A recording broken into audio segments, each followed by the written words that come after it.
friends. Welcome to Race to Rise podcast, a place where we discuss bite sized wisdom nuggets with easy to follow practices to live a better life. I am your host, Mital Patel, a parenting junkie, Ayurveda enthusiast, and an advocate of conscious living.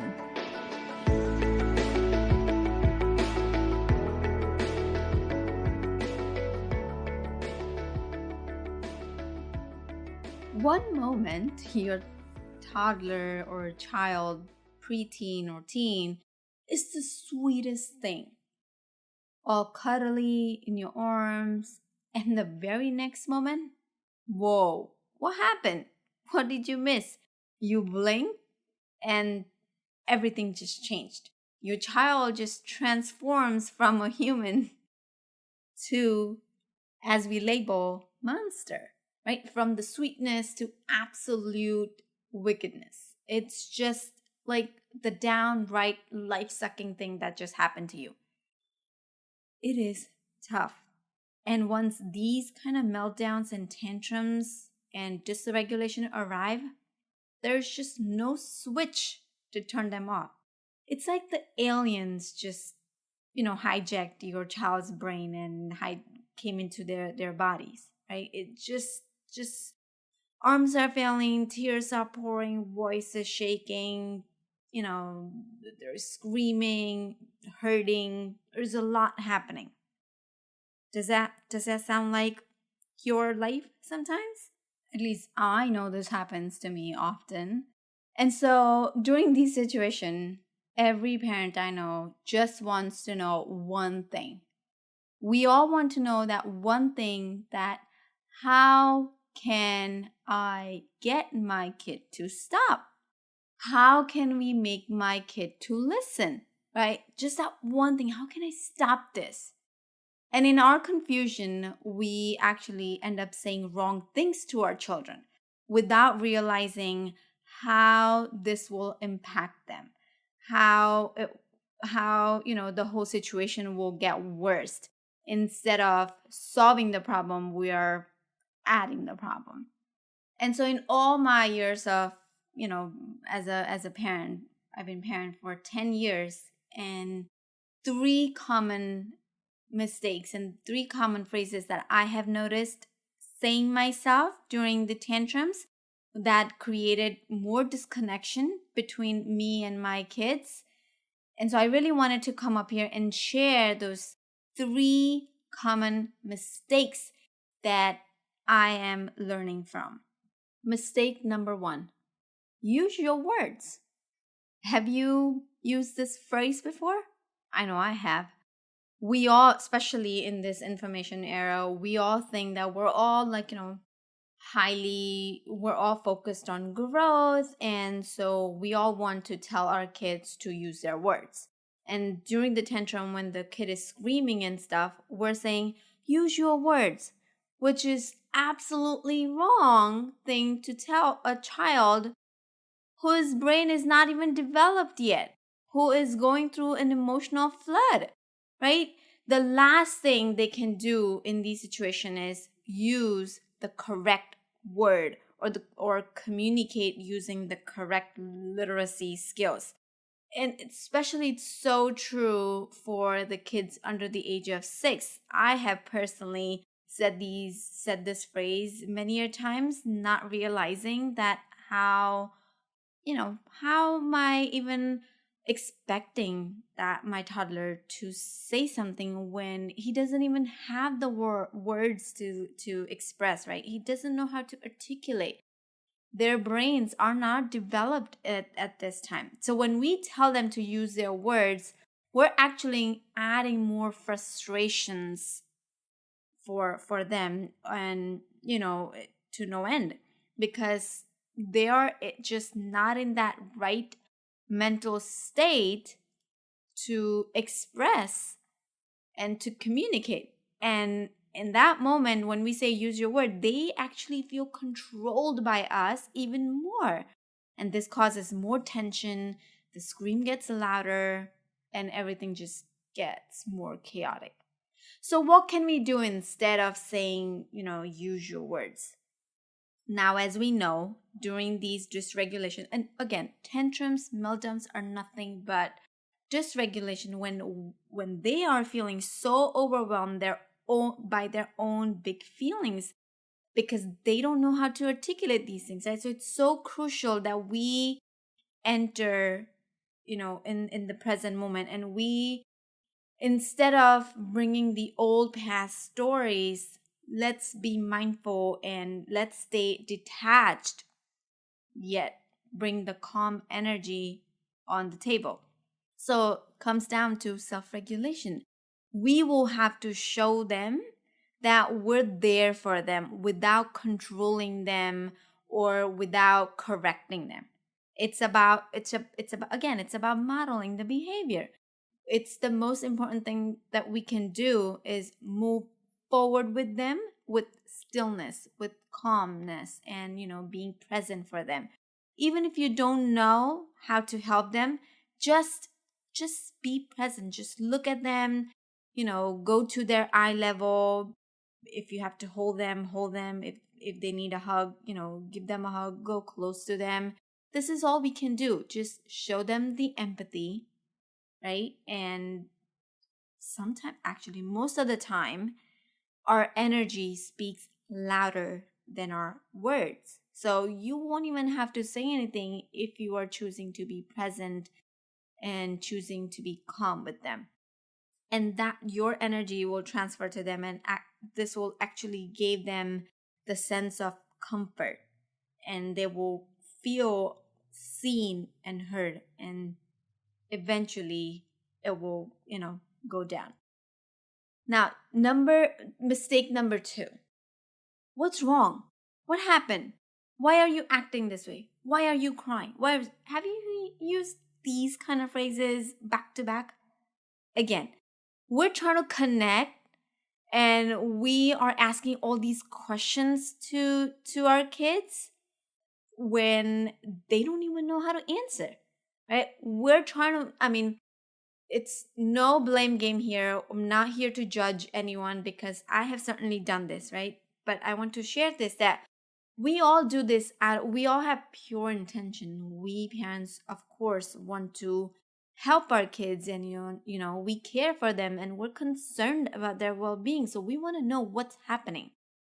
And in our desire to come across as a loving parent, we end up asking them so many questions because we're curious, and which is a good thing, but not in that circumstances, because it's not adding any value.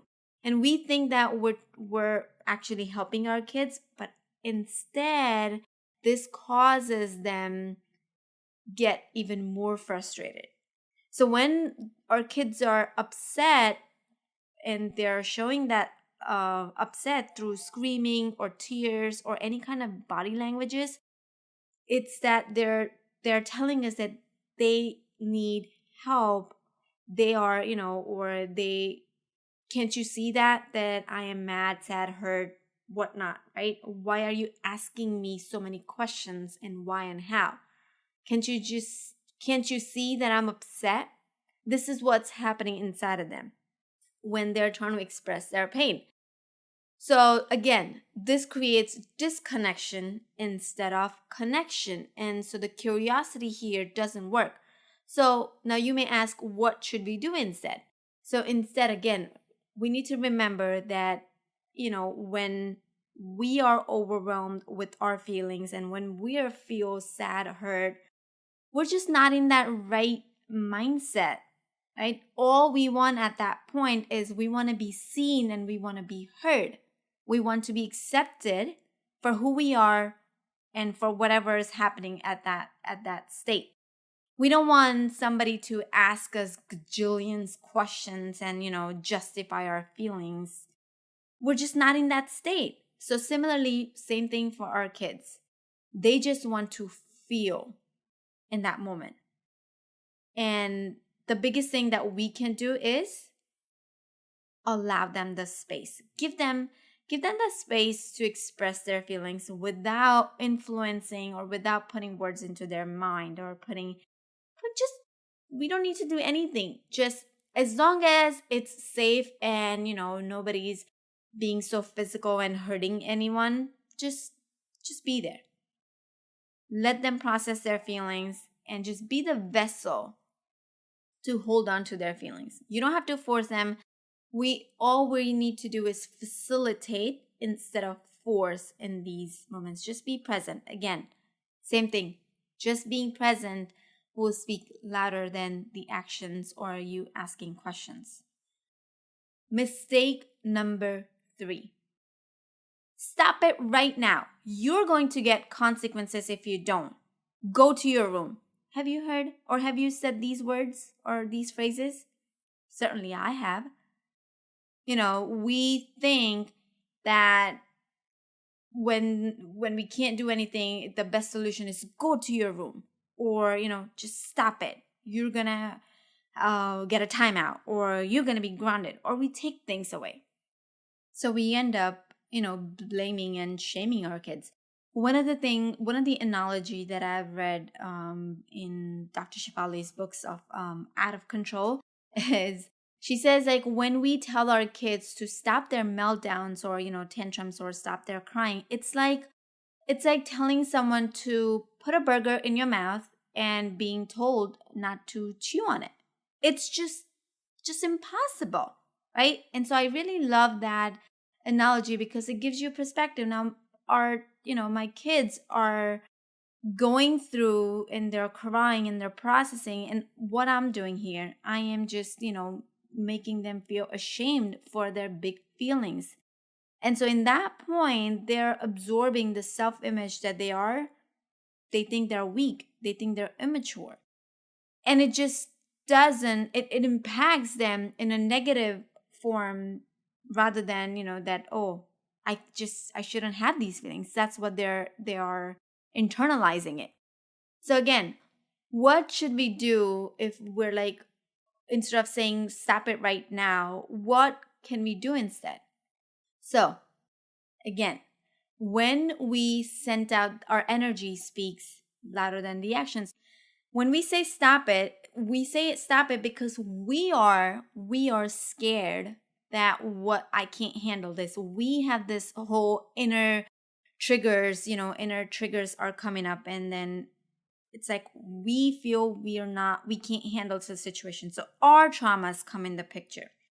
But when if we send the energy that we're not afraid of our kids' feelings, and we can communicate to them that they also don't have to be scared of their feelings. They don't have to be afraid of their feelings. They are safe with me and they can feel their unfazed feelings right now.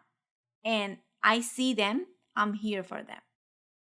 So again, we need to share that with them. It's not that our job is in that when kids are crying or when this whole tantrums or meltdowns happening, our job is not to control our children when they're having big feelings. Rather, our job is to support and to guide them through these big waves and help them overcome these and break through these feelings, make them feel heard, make them feel validated, right? We all need to learn the emotional intelligence. So we all need to learn how to swim through these big feeling waves. So instead of pushing them away, instead of suppressing our big feelings or our upset, sad cry, we need like us as parents, we need to empathize with our children and relate to them through our body languages or with our soft tone, voice of tone, anything that you can do. We need to draw them close to us instead of disconnecting or pushing them away.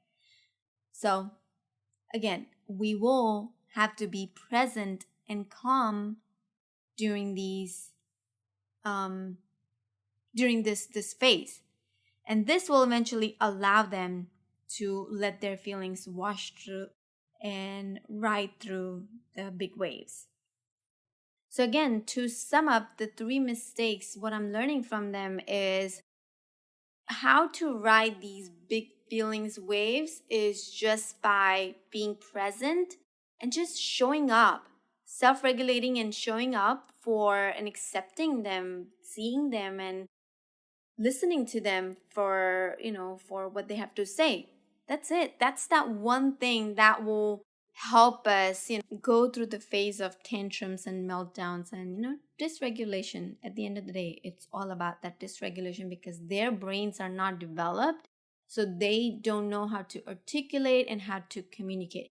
And this, I wanted to share this today because the schools are open and now we're going to see this because, they've been home with us, and especially because of the pandemic. So many kids were home and they couldn't go to their preschool or, they couldn't go to the physically to school and everything was virtual.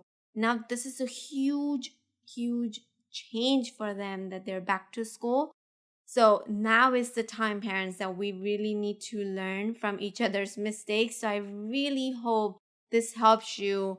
And let's learn to self-regulate ourselves so we can be present, mindful, and handle these situations with the calm and more with pure intentions. That's it for this week's episode of Race to Rise. Be sure to sign up to our email list at risewithmittal.com and join us again next time for more wisdom about life, kids, and everything in between. I am Mittal Patel, wishing you happy raising and rising.